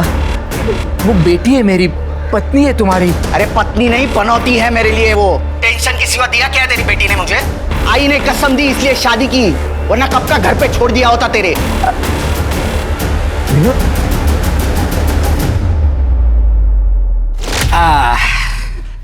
ये देख, तेरे लिए साड़ी लाया हूं। क्या है, तेरी आई तो रही नहीं, जो मुझे समझ में आया तेरे लिए लेके आया हूं। ये कुछ मिठाइयाँ हैं और इसमें फल है। कैसी लगी साड़ी मनीषा? क्या हुआ बेटा, तू रो क्यों रही है? आई की याद आई क्या? नहीं पापा। तो अरे हुआ क्या है, बोल ना। कुछ भी ठीक नहीं है पापा, कुछ भी ठीक नहीं। शादी को 6 महीने हुए, एक बार प्यार से नहीं देखा उन्होंने मुझे। बाबा मेरा मन नहीं लगता यहाँ, आप मुझे अपने साथ ले चलो ना। फेड़ी मुली है, क्या बोल रही है तू? सब ठीक होगा, तू ना तो साईं बाबा पे विश्वास रख, वो सब ठीक कर देंगे। बाबा वो मुझे पसंद नहीं करते हैं, सारा दिन उस पड़ोसन प्रियंका की तारीफ करते रहते। वो पढ़ी लिखी है, मॉडर्न है, ऑफिस जाती है, अकेली रहती है, एक लड़की को संभालती है, बस यही सब सुनती रहती है। वेरियस का वो मर्दों की आदत होती है तुलना करने की। इसका मतलब ये थोड़ी ना कि तुझे पसंद नहीं करता। मेरी बेटी लाखों में एक है, चिंता मत कर, सब ठीक होगा। सर प्रियंका सिंह की मेड रंजना आई है। बुलाओ उसको।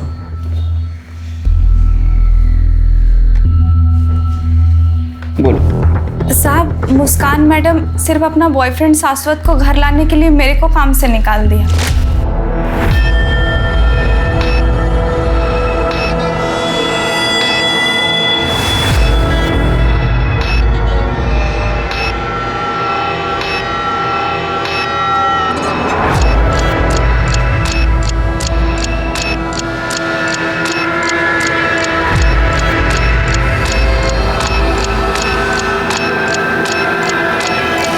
अब वो दुखी है, उसकी माँ गुजर गई है। कोई तो चाहिए ना बातचीत करने के लिए। नहीं नहीं साहब, वो लड़का ठीक नहीं है। मैडम जी ने मेरे सामने बेबी जी को उस लड़के के कारण थप्पड़ मारा था। आइंदा इस लड़के से ना मिलना नहीं तू। और तू दोबारा मेरी बेटी के आसपास भी दिखाई दिया ना तो छोड़ूंगी नहीं मैं तुझे। Get lost. सर, मुस्कान और शाश्वत के पीछे हमने अपना खबरी लगाया है। ये मुस्कान का बाप कौन है? पता नहीं साहब, कभी देखा नहीं। ठीक है, जाओ तुम, फिर से बुलाऊंगा, आना पड़ेगा। जी साहब। जाओ।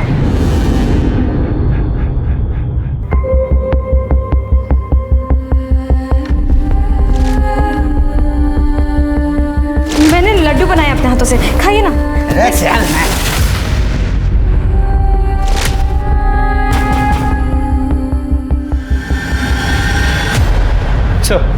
सर प्रियंका के जूनियर नीरज ने प्रियंका के जिस रिलेटिव के बारे में हमें बताया था, उससे मेरी अभी बात हुई। उसने बताया कि प्रियंका के एक्स हस्बैंड का नाम आशुतोष कुमार है, बिहार का रहने वाला है, लेकिन फिलहाल मुंबई में। उसे पुलिस स्टेशन बुला लिया। वो मुंबई में क्यों आया? अपनी बेटी मुस्कान से मिलने, और इस बात को लेकर उसका प्रियंका के साथ झगड़ा भी हो गया। प्रियंका के कॉल रिकॉर्ड्स का क्या हुआ? सर वो तृप्ति फॉलोअप कर रही है। हाँ सर, प्रियंका से मेरा झगड़ा हुआ था। देखो, तुम्हें अपनी माँ की हर बात मानने की जरूरत नहीं है। मैं उसकी कभी नहीं सुनती। सुनना भी नहीं चाहिए।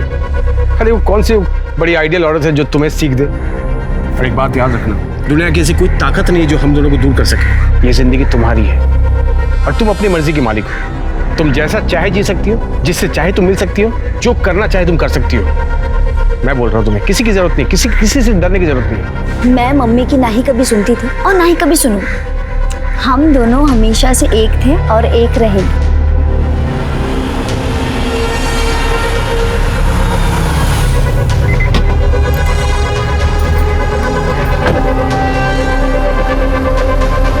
मुस्कान चलो अंदर।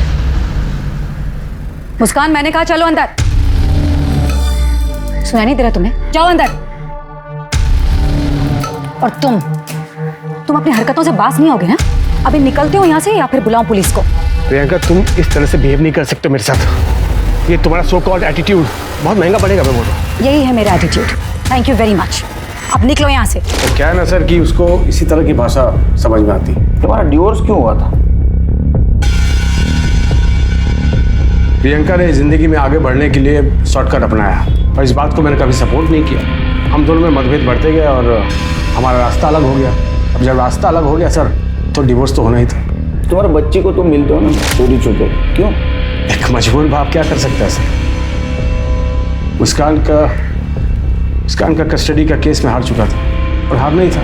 मेरे पास उसके जैसे घूस के बहुत सारे पैसे नहीं थे ताकि मैं महंगा वकील करता। और इसी बात का गुस्सा तुम्हें था। तुम्हारे बच्चे को पाने का दूसरा कोई रास्ता तुम्हारे पास नहीं था, इसलिए तुमने प्रियंका को मार दिया या मरवा दिया। कैसी बात कर रहे हैं सर? मैं एक इज्जतदार गवर्नमेंट सर्वेंट। तो बच्ची से तो प्यार करते हो ना? कौन बाप नहीं करता बेटी से प्यार? मुंबई में कहाँ रहते हो, किससे मिलते हो, सब डिटेल देके जा। तो जब तक केस चालू है शहर से बाहर नहीं जा। जी सर।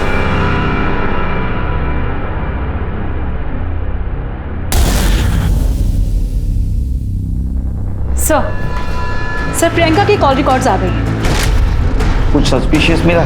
सर प्रियंका सिंह का एक नंबर पर काफी बातचीत हुई। किसका नंबर? सर गोविंद राम पाटिल, वो एंटी करप्शन इंस्पेक्टर है सर। और सर एक और बात, गोविंद राम पाटिल और प्रियंका सिंह पड़ोसी भी हैं।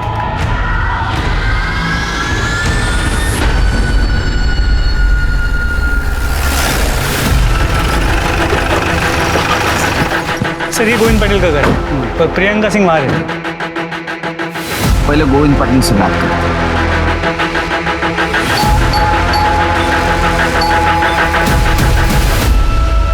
गोविंद पाटिल। जी हाँ सर। तुम्हारी पड़ोसन प्रियंका सिंह को जानते हो? हाँ सर, पड़ोसन हमारी है और उनका कत्ल हुआ। सिर्फ पड़ोसन थी और कुछ? और क्या हो सकता है सर? हमने क्रॉस चेक किया है, उनके कॉल रिकॉर्ड से ऐसा पता चला है कि तुम उसके साथ देर तक बात करते थे। ऐसे क्या बात करते थे तुम? अरे पड़ोसन थी तो वो कॉलोनी के प्रॉब्लम्स के बारे में बात करते हैं। मैं बताऊँ क्या प्रॉब्लम थी? प्रियंका सिंह एक करप्ट ऑफिसर थी, उसके पास बहुत सारा ब्लैक मनी था, उसके ऊपर रेड गिरने वाली थी। तुमने उसको ये टिप दी एक डील करके, लेकिन वो एक दबंग ऑफिसर थी, तुम्हारा पैसा दिए बिना वो निकल गई और तुमने उसको मार दिया। नहीं नहीं नहीं सर, नहीं ऐसा कुछ नहीं है। ये बात सही है कि मैं उनको टिप देता था, मैंने ही रेड के बारे में टिप दी थी, पर मैंने उनका मर्डर क्यों करूँगा? अरे सोने का अंडा देने वाली मुर्गी थी सर, आप ही सोचिए, मेरा थोड़ा फायदा होने वाला था बस, और कुछ नहीं। अरे मैं खुद टेंशन में हूँ। मेरी बीवी 4 दिन पहले नासिक के लिए निकली, अभी तक पहुंची नहीं है।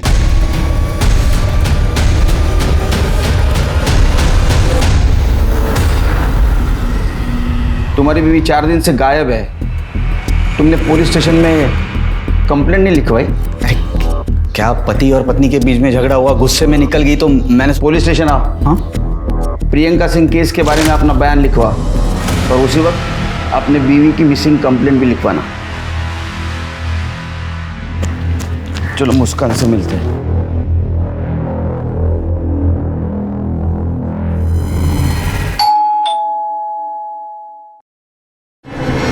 Baby coffee.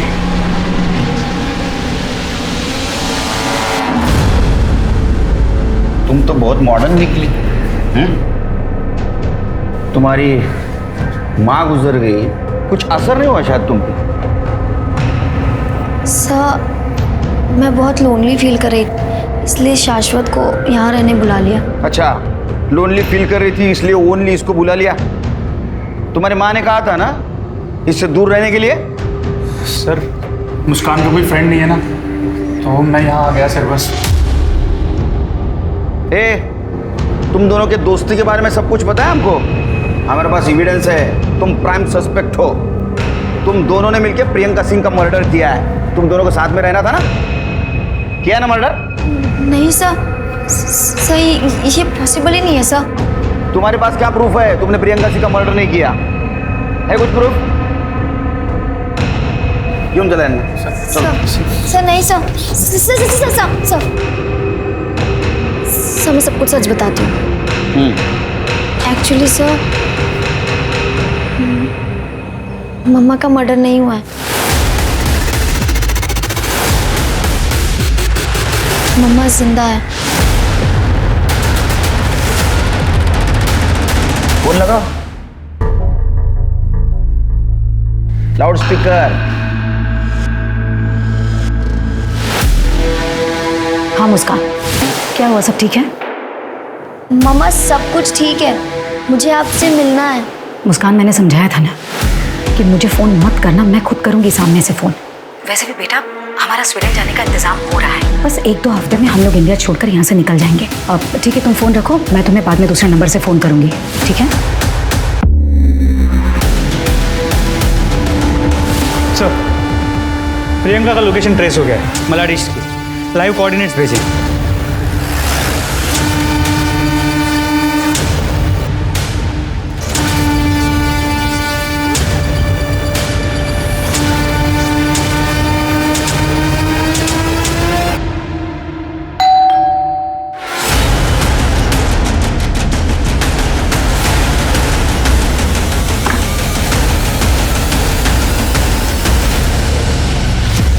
Priyanka Singh, anti corruption के अरेस्ट से बचने के लिए तुमने जो भागने का प्लान बनाया बहुत बढ़िया था। अब ये बताओ, खुद की स्टोरी छुपाने के लिए तुमने किसका मर्डर किया? मैंने किसी का मर्डर नहीं किया। तो तुम्हारा आई कार्ड लाश के पास कैसे मिला?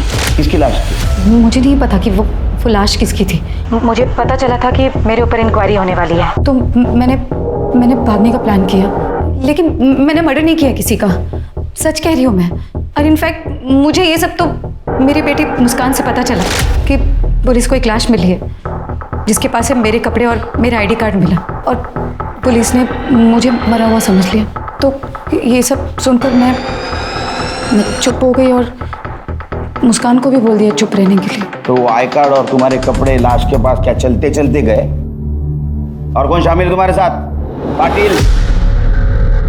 मैंने कहा ना कि पाटिल ने मुझे सिर्फ टिप दिया था कि एंटी करप्शन वाले मुझे अरेस्ट करना चाहते हैं। इनफैक्ट सर मेरे भागने से एक दिन पहले मेरा बैग गायब हुआ था, हो सकता है वो जिसने मर्डर किया हो उसी ने सारी चीज़ें चुराई हो, और वहाँ वो सारी मुझे नहीं पता।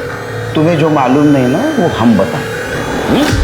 तब तक यही रहना, आराम करना। जरा बघा यांच्याकडे। सर अब तो अनआइडेंटिफाइड बॉडी का एक नया केस रजिस्टर करना होगा। ये पाटिल की वाइफ का क्या हुआ? अब तक कोई लीड नहीं मिला। प्रताप, जिस दिन ये पाटिल की वाइफ गायब हो गई उसी दिन ये मर्डर हुआ है। जी सर। एक काम करो, पाटिल की वाइफ के फादर को नासिक से बुला, बॉडी आइडेंटिफाई करवाओ और जरूरत पड़े तो उनका डीएनए टेस्ट भी करवाओ। सर।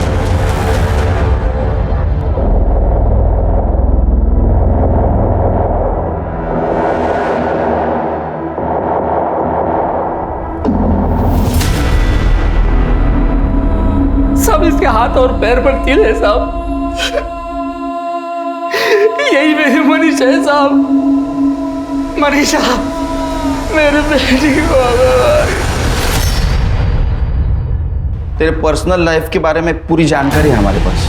तू तेरे बीवी से खुश नहीं था ना, इसलिए मार दिया ना उसको। अरे नहीं, अरे नहीं, वो मनीषा को क्यों मारूंगा मैं? हाँ, मैं उसे पसंद नहीं करता था, एकदम डाउट।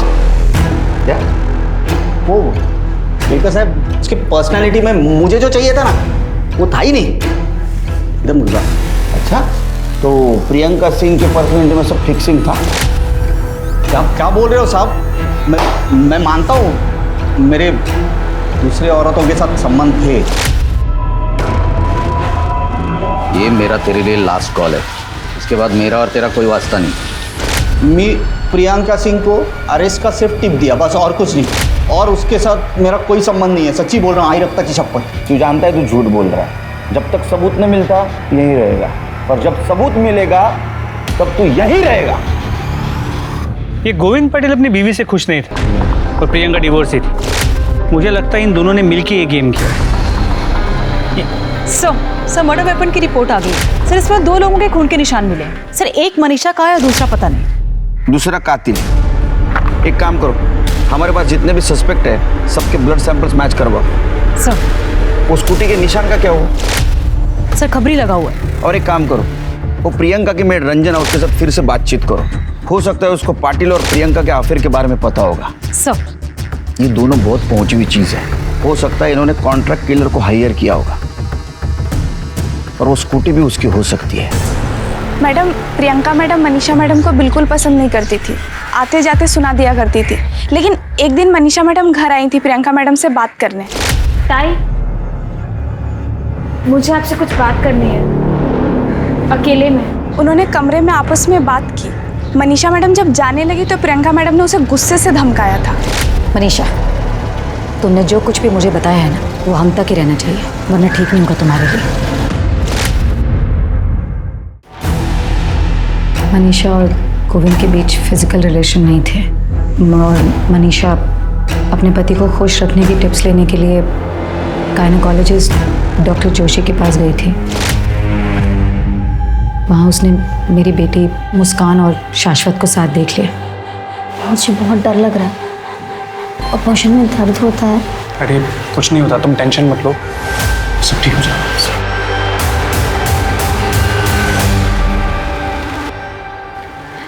ताई, मुझे पता है आप मुझे पसंद नहीं करते, लेकिन कुछ भी हो, मुस्कान है तो बच्ची ही, और इतनी छोटी सी उम्र में अपने शरीर के साथ इतना खिलवाड़ करना ठीक नहीं। बाकी आपकी मर्जी। अच्छा, तो ये मर्डर का मोटिव था, यानी एक साधारण घर की लड़की जिसका तुम बार बार अपमान कर रही थी, उसने तुम्हारे घर में जो झोल चल रहा था वो आईना दिखा दिया। हाँ, तुम्हें गुस्सा आ गया इसलिए तुमने उसको मार दिया, और एक फायदा हुआ तुम्हारे और गोविंद के बीच जो कांटा था वो भी साफ हो गया। मैंने मनीषा का मर्डर नहीं किया है, और रही बात गोविंद की, तो मेरे और गोविंद के बीच कोई रिश्ता नहीं है। ठीक है, रही है नहीं। सब मोटिव तो इस प्रियंका के पास ही है 100%। इतनी शातिर वही हो सकती है, लेकिन हमारे पास कोई ठोस सबूत नहीं। मर्डर वेपन में मिला खून भी किसी भी सस्पेक्ट के साथ मैच नहीं करता। समझ में नहीं आता क्या करें। ये गोविंद और प्रियंका दोनों को छोड़ दो। क्या? लेकिन उन पर नजर रखना, अगर वो कल्प्रिट है तो कुछ ना कुछ गलती जरूर करेंगे।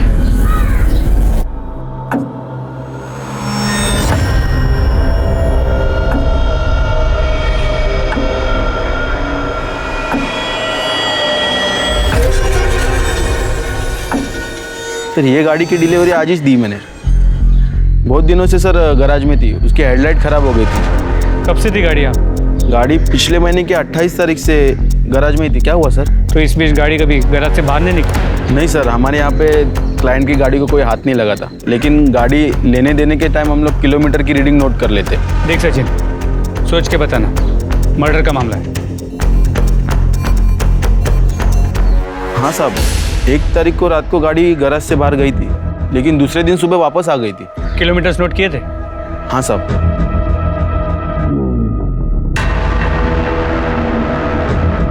साहब उस रात को 14 किलोमीटर गाड़ी चली थी। कौन लेके गया?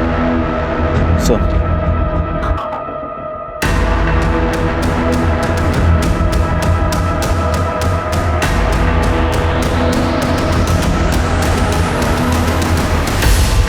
मर्डर वेपन पे तुम्हारे ब्लड और फिंगरप्रिंट के निशान मिले। हमने ये भी कंफर्म किया कि तुम्हारे गैराज से घर, घर से मर्डर स्पॉट और मर्डर स्पॉट से फिर से गैराज, जो डिस्टेंस है ये 14 किलोमीटर का है, जो तुमने तुम्हारे स्कूटी पे उस दिन ट्रैवल किया था। क्या मिला तुमको किसी को इतना बेदर्दी से मार कर? वो प्रियंका जी मेरे डिपार्टमेंट वाले कल आपको अरेस्ट करने के लिए आ रहे हैं। बहुत तगड़ा केस बना है, बचने का कोई चांस नहीं। मुझे रिस्पेक्ट है ना आपके लिए बहुत, पर वो वैसा नहीं सोचते।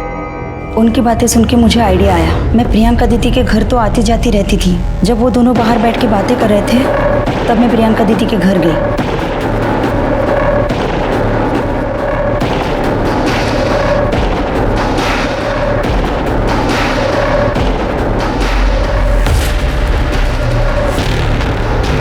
प्रियंका दीदी के घर से मैंने उनका पर्स उठाया और मैं गैराज गई।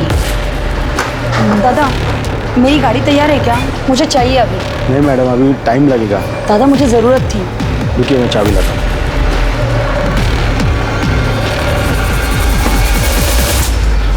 वहीनी सुबह 5 बजे उठ जाती थी। मैं उस रात सोई ही नहीं। मैं वहीनी के उठने का इंतज़ार करती रही और सुबह होते ही मैं वहीनी के पास गई। अरे संध्या, तुम इतनी जल्दी उठ गई? कहीं जाना है? वहीनी, मैं तुम्हारे टेंशन में रात भर सोई ही नहीं। वहीनी, मेरे पास ना एक आइडिया है। तुम अपने बाबा के घर चली जाओ। देखना 2 दिन में दादा तुम्हें मनाने के लिए तुम्हारे पीछे पीछे आएंगे। सच? हाँ, 1 मिनट। वहीनी, ये मेरी पसंद की साड़ी है, मेरी आई ने मुझे दी है, इसे पहनना तुम। वहीनी, कभी कभी पास आने के लिए दूरियां बनानी पड़ती है। जल्दी से तैयार हो जाओ, दादा उठने से पहले हम लोग निकल जाते हैं। मैं तुम्हें स्कूटी से बस स्टॉप तक छोड़ के आती हूँ।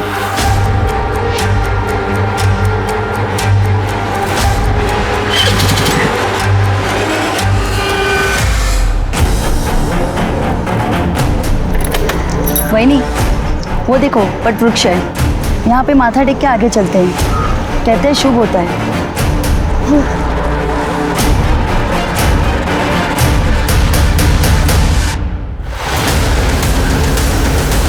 फिर मैंने मैकेनिक को अपनी स्कूटी लौटा दी। जब आप लोगों ने मेरे दादा को छोड़ दिया तो मुझे लगा कि मैटर ख़त्म हो गया, इसलिए फिर से मैंने अपनी स्कूटी मैकेनिक से मंगवा ली। और उस स्कूटी के पीछे हमारी पूरी टीम लगी थी और हम तुम तक पहुंच गए। मेरे भाई गोविंद ने मेरी मरती हुई माँ की खातिर मनीषा वहीनी से शादी तो की थी, लेकिन वो मनीषा वहीनी के साथ एक दिन भी खुशी से नहीं रह सका। मैं अपने भाई को रोज़ तिल तिल मरते देखती थी। मरते मरते इस गाउठी को मेरे गले मार गए। मैं जानती थी कि दादा अंदर से खुश नहीं है, इसीलिए मैंने सोचा कि इस कांटे को मेरे भाई के रास्ते से हमेशा के लिए मैं ही हटा दूंगी। तुमने तुम्हारे भाई के रास्ते का कांटा साफ करने के लिए एक निर्दोष की जान ली। अब यही कर्म तुम्हें जेल तक लेके जाएगा। अब मैं अनूप सोनी आपसे विदा लेता हूं। फिर मुलाकात होगी क्राइम पेट्रोल सतर्क में एक और नए केस के साथ। तब तक अपना और अपने परिवार का ख्याल रखें, सतर्क रहें, सुरक्षित रहें और देखते रहें क्राइम पेट्रोल सतर्क। जय। इस तरह के और भी एपिसोड देखने के लिए हमारे चैनल को सब्सक्राइब करें और बेल आइकन दबाना ना भूलें।